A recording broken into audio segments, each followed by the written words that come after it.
Hello. I want to spend a little time, just a little bit, talking more about kinship as a political economy. Okay.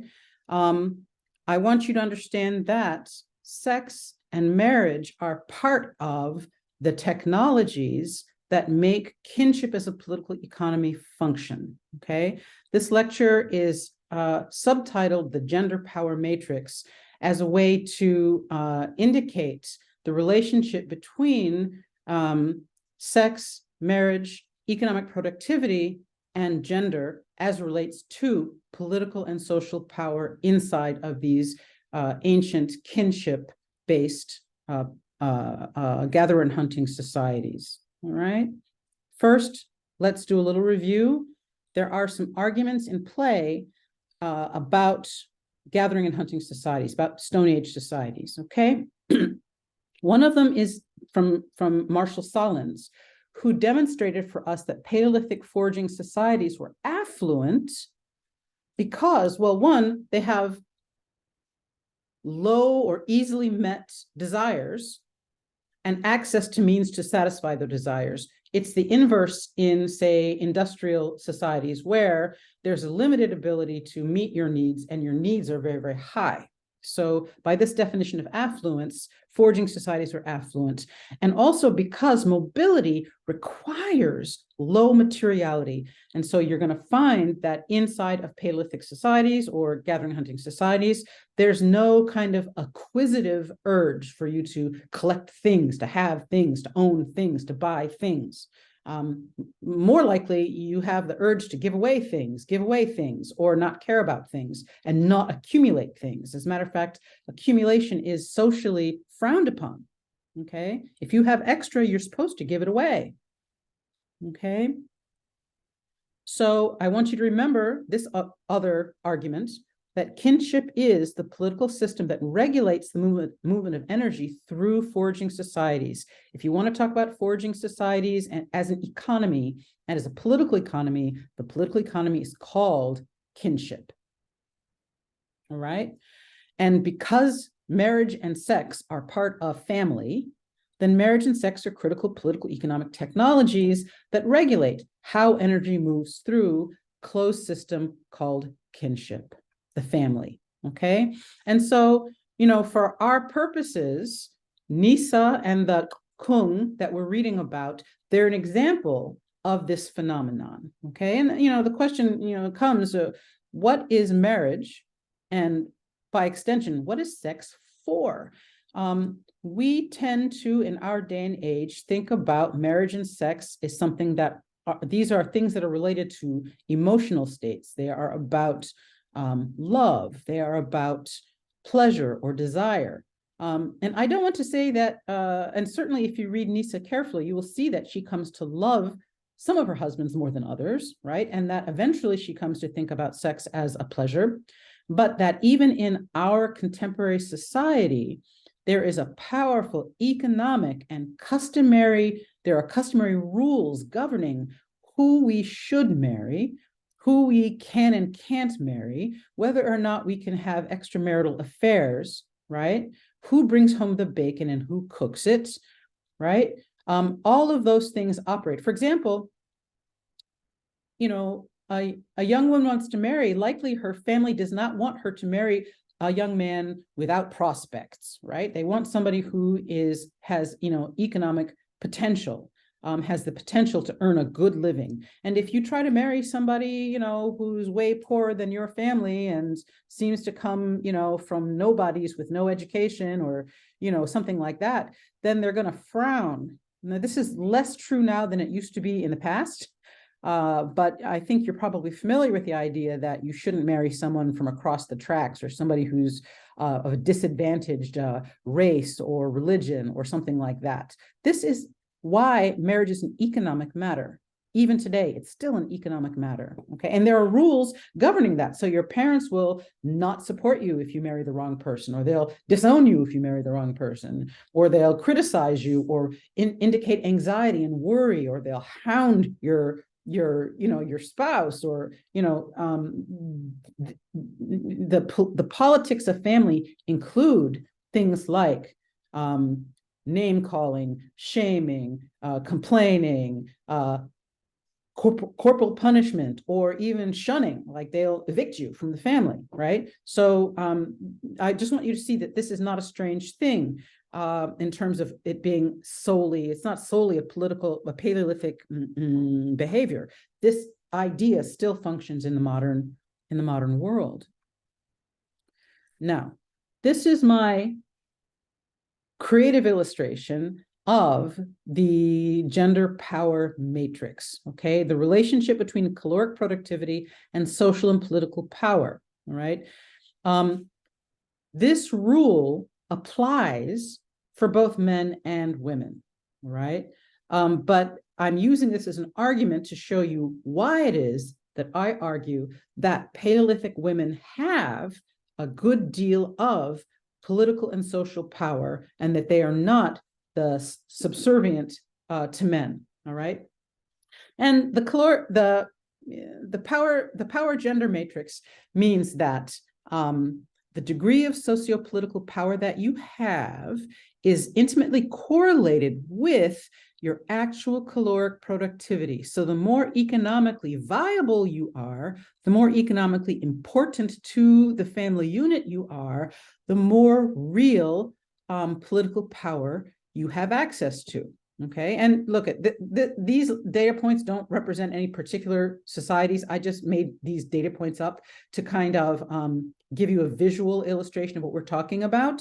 And notice that there are these outliers out here, and not all of these data points rest perfectly on this line. So, you know, this is culture, this depends, it's different between particular cultures or particular ecosystems. So, you know, it may be that some ecosystems require or, you know, make men more economically important in the society than women. Or it might be that there are some where women are able to produce more than men. So, you know, there's a range of political and socio-political power, or there are realms where men and women have different realms of socioeconomic power. So it's not absolute. It's not just a straight line.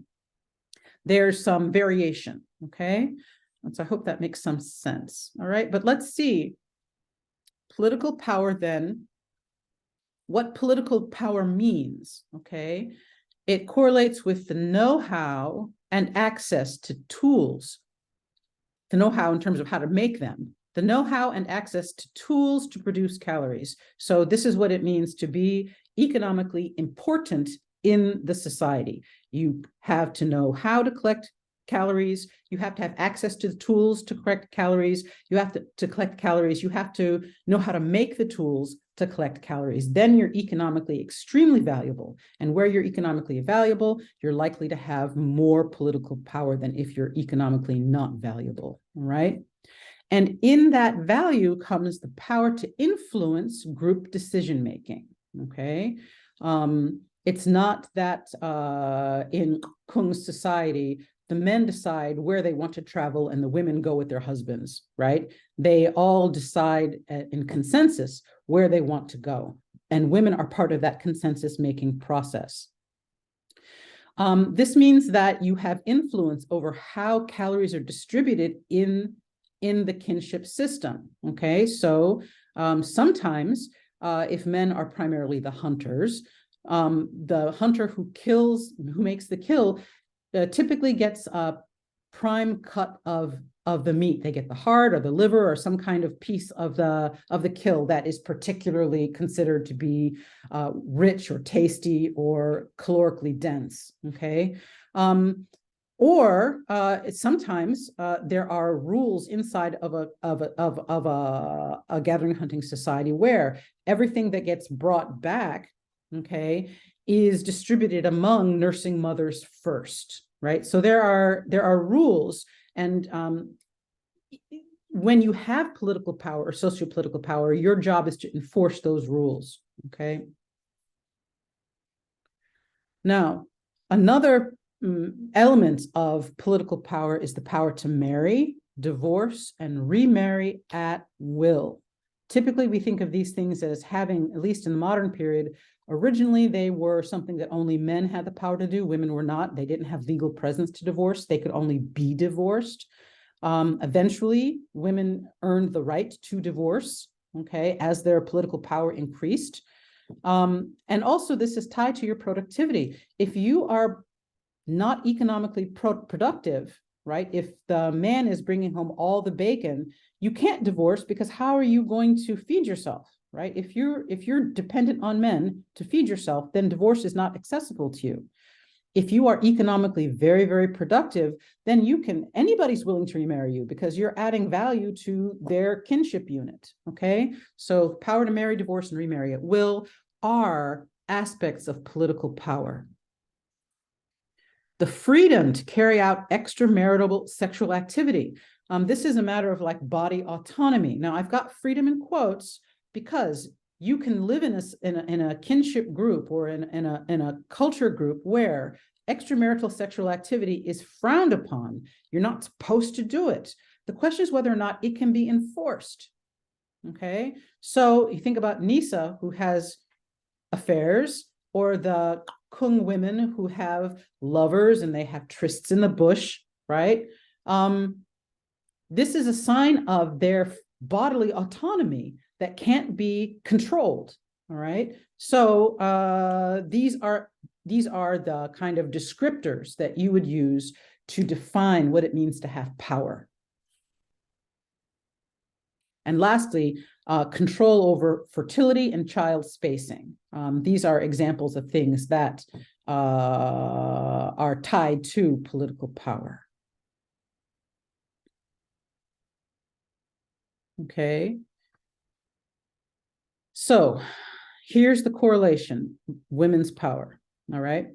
There's a strong correlation between real economic power and political power. It can be perceived economic power as well, okay? Because in gathering hunting societies, women are producing 70 to 80% of the calories, there's a strong correlation between Paleolithic women's real economic power and their political power, at least relative to men's. This is true in the modern period, right? This is true if you look at women's history.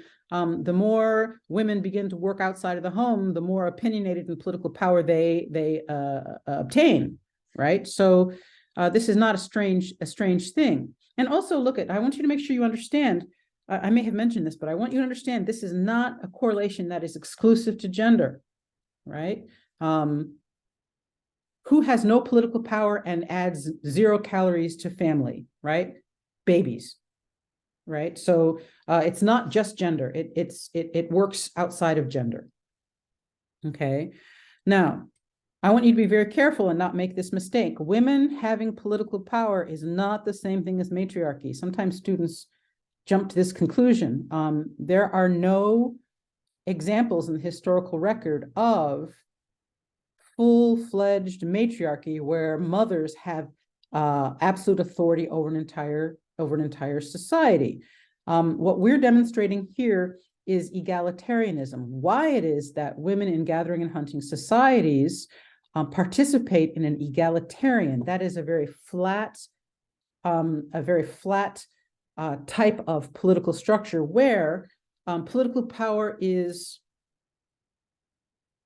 I don't want to say equally distributed, but it's distributed in a flat manner, okay? So, if you are a very generous person and are really good at hunting, you might have more, your opinions might have more weight. If you're an older person, like this is what you call gerontocracy. If you've got elders tend to have more influence in a society.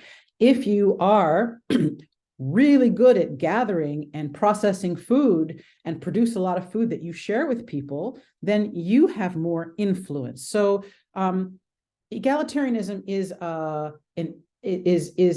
system where there's no absolute authority, but there is a politics of influence based on generosity, based on age, okay?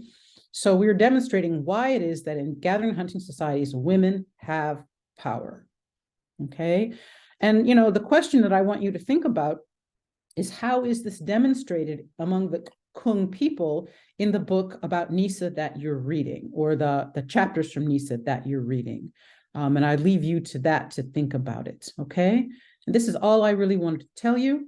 I will see you on Friday, and I hope you are well. Thank you.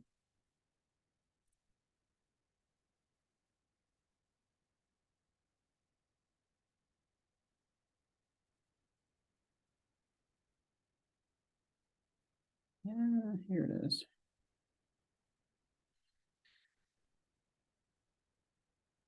Where's the stop video? Oh, where is it? I can't find it. Recording stop.